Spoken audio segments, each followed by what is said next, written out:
Hi, I'm Bay McFarland with Mary's Advocates, and one of our missions is to reduce unilateral no-fault divorce, and I have with me Matthew Johnston. Say hi, Matthew. Hello. So, Matthew, I asked you to talk to me, and we're going to record this for listeners because you've got a really unique circumstance going on right now in New York State. Give us an overview. What's going on? Yeah, in short, my mother filed for a legal separation in hopes of reconciliation, but she was left, without a home and abandoned. So she needed legal protections, and she put in a legal separation for that. My father responded by putting a divorce cause of action for divorce based on abandonment that she abandoned him, and also that there was no fault involved. And she responded with that with a cause of action for divorce based on abandonment and adultery. So it was kind of a complex back and forth thing. Let me interrupt you and explain for people who aren't as familiar with the whole divorce action. Different states have different grounds for divorce. And you're in New York, and in New York they have a combination. They have fault-based grounds, so your mom could file if dad's abandoning her and not supporting her, or if dad's committing adultery. That would be a ground for your mom to file. If your dad wants a divorce, he can file against her a divorce on a no-fault ground. In New York, do they have words for that? Do they say irretrievably broken, or what do they say? They informally call it no fault, but it requires a statement of irretrievable breakdown. Okay, so dad's one party says our marriage is irretrievably broken, irretrievable breakdown. It doesn't matter if that's the party committing adultery or that's the party abandoning. What's happened to you is you saw that play out. Correct, yes. And, now what New York basically says is that even though those other reasons are on the books, they don't really take that into consideration. Those are archaic laws, barbaric, and no fault is, bringing divorce into the 21st century, and that's basically what they're saying. Why did your mom care? I mean, if she's going to be divorced anyway, is she going to get support either way? Why did she care whether the court used fault-based grounds or no-fault ground? Her moral convictions and Christian faith, I think, leads one to desiring accountability and justice, which is integral in bringing a conscience to divorce. Making sure that kids don't think, well, it's nobody's fault, or even letting someone leave without feeling any remorse or guilt for their actions. Oh, kind of like if I had a car accident and it truly, truly was an accident. I mean, I'll feel a little guilty, but the insurance company's not going to tell me. The insurance company's going to pay for it, and we understand that this has just happened sometimes. Or if I get struck, lightning strikes and my house catches on fire. These things just happen. And the no-fault divorce world is telling people now that divorce just happens like lightning striking your front yard street. And that's just not true. Yes. So part of it's truth and part of it's religious convictions. Do you think the outcome should be different regarding property split or money or support if it's fault or no fault? I do. There are basic principles, growing up, your parents, reward you or punish you for wrongdoing or right doing, and the court basically serves as parents over two bickering little kids. And so the same principle should apply, and if there's misconduct, whether it be adultery or if someone does leave you, abandon you through whatever means, financially, or that leaving the home or forcing you to leave the home or things like that, which happened in my case or my parents' case. I think that the court should consider that in terms of favoring, the more innocent spouse in terms of, financial distribution and the rest. And then there's another thing. Going into marriage, some large number of people think we're going to be working together. We're going to jointly have property. We're going to live in the same home. We're going to work together to provide each other for a home. We're going to raise children together. For the moms who are, I think, lucky enough, their husbands earn enough money that they have the option of working part-time or even being a stay-at-home mom. For the children who grow up in those environments, they have two dedicated parents supporting one household. So whoever goes into a marriage like that is expecting and counting on the other side to uphold their marriage promises.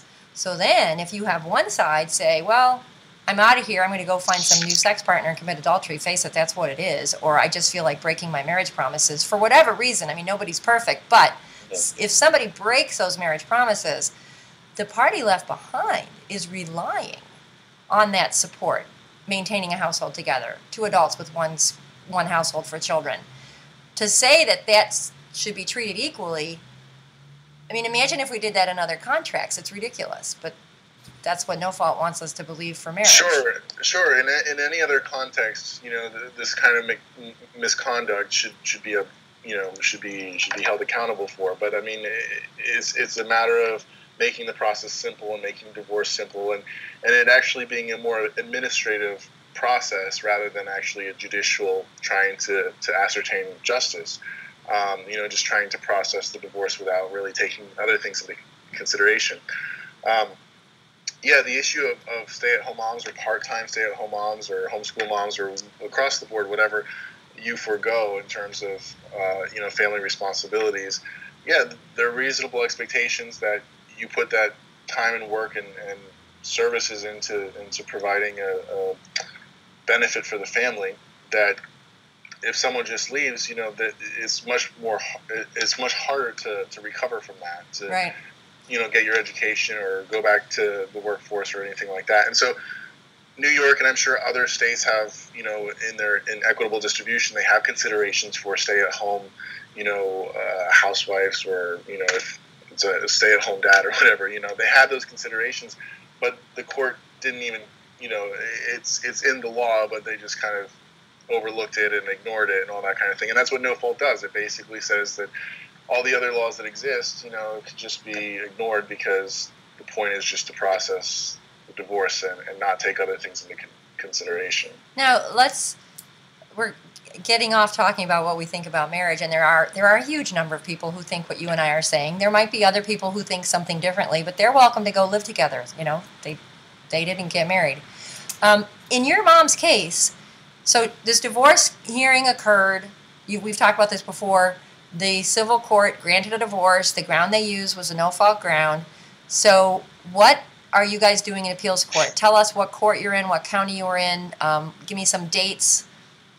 Sure. So my mother commenced the action, with the separation in April of 2014 in Harry County, New York. The final judgment was filed in January 2017, so about 3 years later, a little less than 3 years later.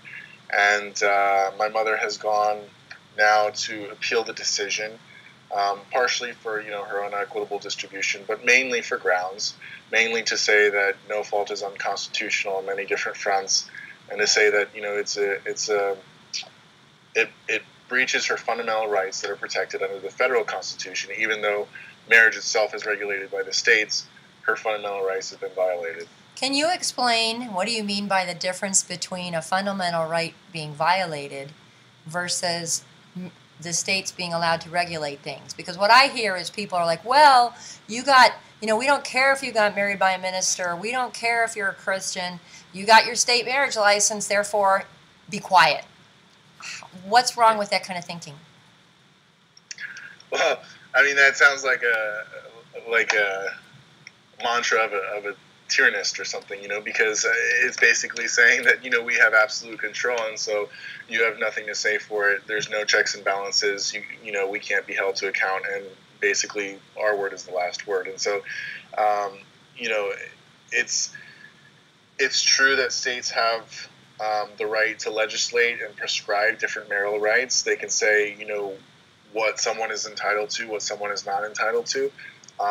But they don't have the power to abolish marriage, and they don't have the power to violate your fundamental rights that are outlined in the Bill of Rights and the Constitution. So in your appeal that your mom did, what are some of these fundamental rights that she's arguing were violated by a court ordering a no-fault divorce? So, I mean, going down the list, the two main ones are due process and equality under the law. Those are two of the big ones. And, by ignoring other laws that exist in New York and in the country, by ignoring those laws, the court is not upholding due process. by... Let me ask you to give an example, because I was looking at a little bit Sure. of your brief, or your mom's brief, rather. Here's a picture of it. That's the cover sheet. You said in there something about how a judicial proceeding has to involve an adversarial situation where people get to present evidence and they've got this adversarial situation going on. How did NoFault eliminate that? Yeah, that's a really good example that I can give, and actually I'll send you a copy of their reply, because it was an issue, it was a topic that they brought up. They said, no, this doesn't undermine the adversarial system. But basically, you know, the adversarial system of the U.S. is basically such that, you know, you can basically bring your claim against a person and provide evidence and go back and forth and confront your accuser and go through the process of, you know, one side says their thing, the other side says their thing, and ultimately, by kind of dueling it out, you get to the truth of it. Okay, so let me, accuser, if you're in a rental space there, let's say you're staying in a rental apartment, and your landlord and you have a signed contract, and you're supposed to get certain things because of that signed contract, and lo and behold, he turns off the power and you don't have any electricity, and you're upset about that. So you would accuse him of shutting off your electricity wrongly. And then you'd argue about whether or not that really occurred, or vice versa. You decide not to pay him. Even though he's counting on you paying him, and he could put another tenant in there, you decide not to. So these are things where the plaintiff, the petitioner, the first party, says to the other one, you've done something wrong, and here's what it is. In NoFault Divorce, I guess the plaintiff comes forward and says, our marriage is irretrievably broken. And I'm the reason it's broken, and I'm not going to do anything about it. Exactly, and even more ironic is that, you know, my mother was the first one to put the claim in. You know, it wasn't that NoFault was the first original claim. The first original claim was that he abandoned her, which was true. And so, you know, by him replying and saying it was no fault, the court basically takes that because it's easier for them. But, you know, they basically, you know, ignore all of these other claims of misconduct. And what happened in our case was that, you know, all throughout the time, you know, the judge said, well, you're probably not going to get that, you know, but he said grounds are an issue of trial. So he admitted that, you know, grounds was an issue. But at the end of the day, in the judgment, it said that it was not an issue, and that, you know, he didn't have to ascertain breach, he didn't have to look at misconduct because of the no fault. That's what the no fault does. And so, you know, not only did he mislead us into thinking that, well, there was a possibility that grounds could be considered, but that's basically the effect of no fault is basically to override all of these other considerations. We were talking before about where did NoFault Divorce come from, because I studied the Uniform Marriage Commission's writings before this all was introduced in the late 60s and 70s. It started going through different states. And the way it was sold to the public was that this is something that we need to deal with because we've got marriages where both parties want out. As if it's making a distinction between joint no-fault divorce and unilateral no-fault divorce. And you were telling me that someplace else had tried this. Do you know what I'm talking about? Yeah, so I mean, in terms of, often people go back to the 60s and 70s, and it goes back, you know, to Ronald Reagan and the Governor Ronald Reagan in California, who later, you know, withdrew his, I mean, he was remorseful over the decision to introduce no fault into the U.S., but even before that, it was introduced during the Bolshevik Revolution in Russia. It was at the time where, you know, these ideals of utopian, you know, social order could take place. And so one of the first reforms that was taken was family law. And if you look at the Russian Family Code of 1918, that was the first sort of statutory source of no fault. And then basically it was unilateral as well. That said basically only one party, it's almost verbatim as to what we see nowadays, where only one party has to say that the marriage is irretrievable, and basically that suffices for divorce. And do they still have that in the 1920s and 1930s in Russia? Well, what ended up happening was that this became a national debate, because what started happening was that women and children were basically left without any forms of protection and basically left on the streets, and this became a national public debate during that time. And within 10 years, in the reforms of the 1926 code, they had to make reforms, and even though maybe it wasn't completely corrected, They made sure that these protections were in place. I think they even said that you had to have a consensual no fault if it was going to be no fault. And other reforms happened after that. But the point being is that after 10 years, they realized how dramatic, this no fault dramatically changed and damaged the social front of society. And here we are, doing the same thing, and it's destructive. And fortunately, we have enough, statistics and evidence and experiences in divorce to realize that this is really destructive. Well, and it's even more insane. The federal government reimburses state employees who are involved in collecting child support to the tune of billions of dollars. I just checked Pennsylvania. You're in New York, I'm in Ohio, but I checked Pennsylvania, and they have a Public Right to Know Act. So they let me know that how much money is coming to them, and it was like $300 million. And just for fun, I asked myself, well, if you were employing people who made $50,000 a year, how many employees are being paid or, are being given money by the federal government? So it's 2,500 employees are being paid on average $50,000 a year by the federal government, and their job is to collect child support. And what started out as a good idea, where if a breadwinning dad abandons wife and children, we don't want them to become on the welfare doles. Wrong word. You get what I'm saying. And what's happened is, instead of the federal government or the government coming in and saying to the dads who are abandoning, we're going to make you pay to help support your family, it's flipped around to turn into the state is paying employees to encourage women to go dump husbands on no fault, so the husbands have to pay child support. And it's a middle class and upper class, it's everywhere. It's no wonder people your age are thinking about not getting married. It's craziness.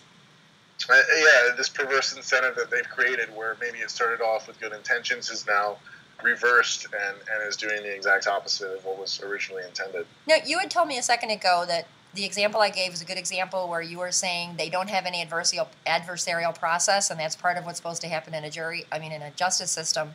Do you remember what they said? Is there anything interesting in there? Well, they didn't get into depth about it. They just basically said this doesn't undermine the adversarial system. And, granted, you don't, in other cases, maybe the adversarial system is good, and basically they're saying, an adversarial divorce is unhealthy for everyone. And that is true to an extent. But you shouldn't eliminate the possibility that you could argue because of something like this, where there was fault, and you should have the right to basically get to the bottom of it. What you said about an adversarial divorce is not good for anyone. I've heard that idea used where there's pressure on a party who is counting on the abandoner to keep the family together. There's pressure on a reliable spouse who wants to keep the family together and wants to reconcile. There's pressure on them to just go along with it. Play nicey nice. Go along with it. What's wrong with you? Why don't you play nicey nice and do an amicable divorce? Because amicable divorces are good and adversarial divorces are bad. And I go back to the landlord example. Okay, your landlord's, for whatever reason, didn't pay the electric bill to the electric company, so he shuts off your electricity, and you're supposed to play nicey nice about it. It doesn't make any sense, especially when justice is involved. It's not sound law. It's not sound justice. And basically, what they're saying is that, well, if you have an adversarial divorce, basically it's going to cause, conflict, more hard feelings between family members and stuff. And even my father said, because of this, proceeding and stuff, his kids now are estranged from him.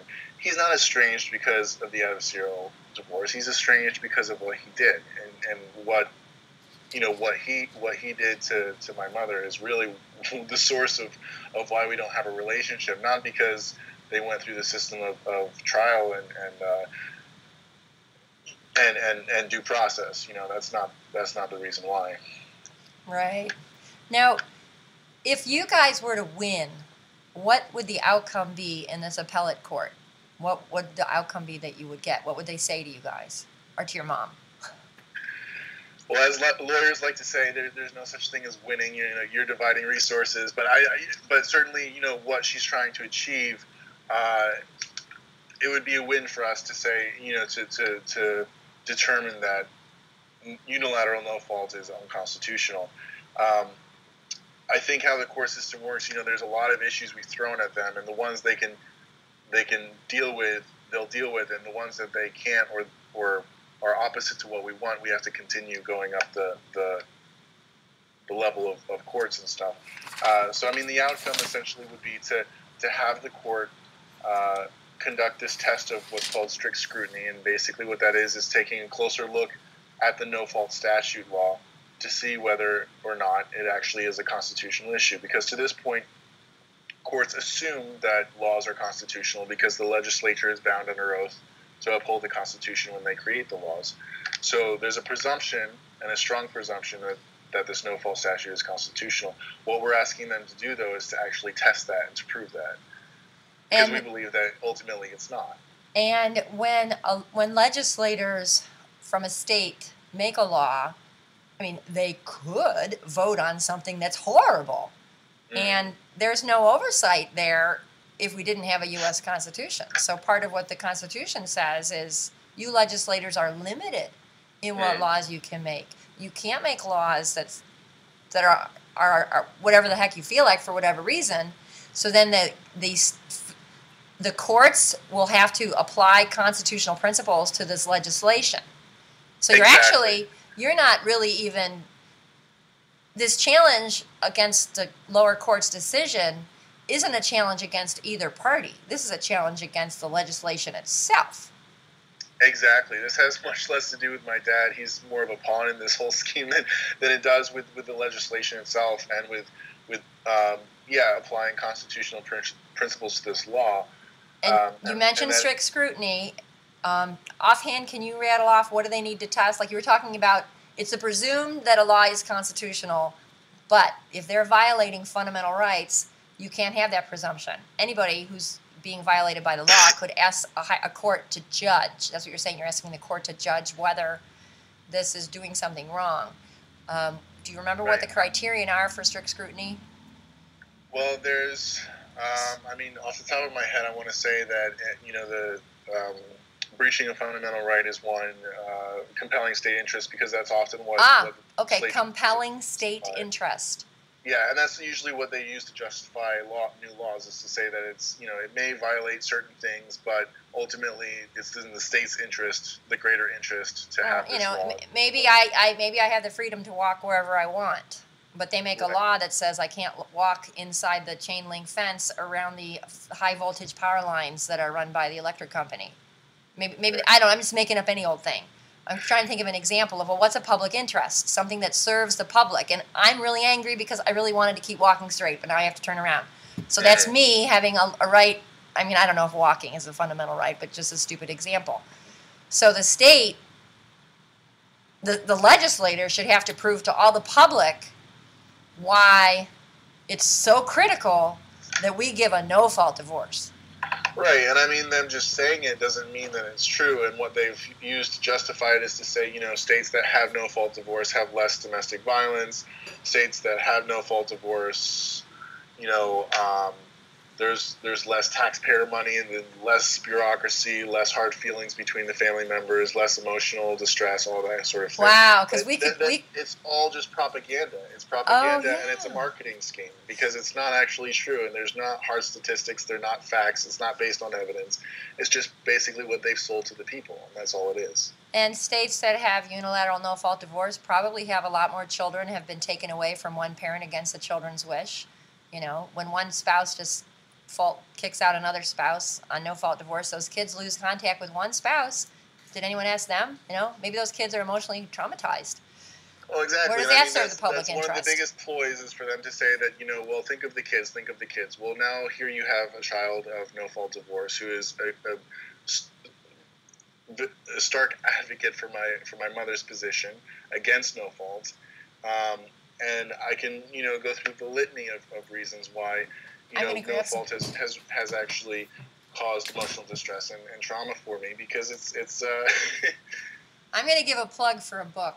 This is Primal Loss, The Now Adult Children of Divorce Speak.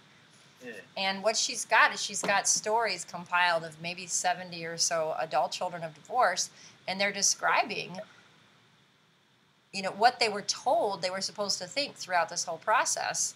And they didn't appreciate it. And they're coming back now. It's kind of like we have a voice of resistance of the people that lived through it, that what went on shouldn't have been going on. And here you are. I mean, you're telling me that you don't have a difficulty with your dad because of a divorce proceeding.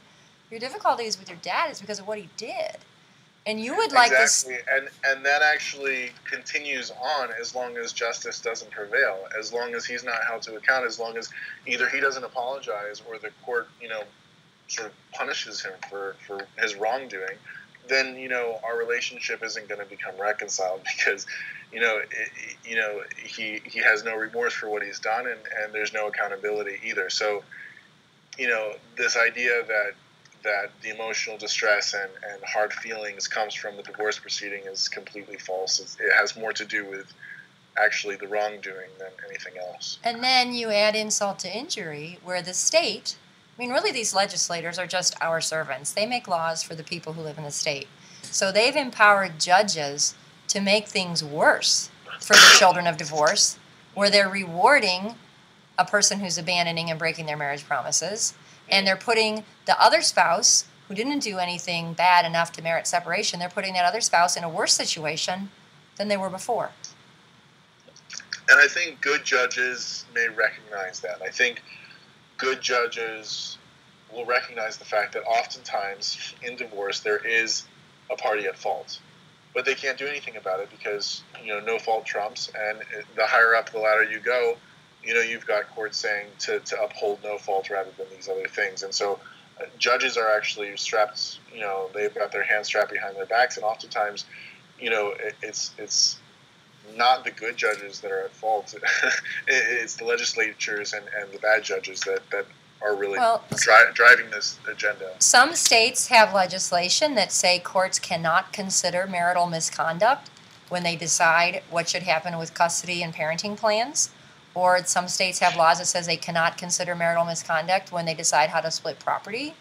So, here you have one party. Like I said, you go into marriage with the expectation that you're going to work together to support one household. And say you've got the person who earns the most money. Hey, I'm out of here, and the property gets split 50-50. Well, that person who says, hey, I'm out of here, he can go buy another house, or she, if you flip it around, but the other one can't. It's just. You bring up a really interesting, you remind me of something, and this might be a little off track, but this gets to sort of a fundamental question of monogamy, that you talk about expectations and all this kind of stuff. And this is kind of what spawned the no-fault law in Russia, but it's also happening nowadays in just a historical cycle. There was a really interesting article or book put out by Frederick Engels, one of the founding members of Marxism and all that kind of thing, and he talked about the origins of monogamy and all that kind of thing, and basically saying how it's not natural and all this kind of stuff, and that sort of justifies no fault because then we reach our kind of purist stage of what we are as human beings and all this kind of stuff. And the same argument is being, thrown around nowadays as people are saying, well, monogamy is not natural and all this kind of stuff. And so if you go have, adultery, why should it be a misdemeanor? Why should it be even a misconduct? It may not even be their fault. It might be the other person's fault, other spouse's fault, because they, didn't do certain things or whatever. So all this idea of, well, maybe, we shouldn't even consider fault. But, that might be true for, atheists or secularists or whatever. But especially as adherents to faith and religion, I mean, people value the institution of marriage as a civilized institution of civilization that serves as a social order for stability in human relations.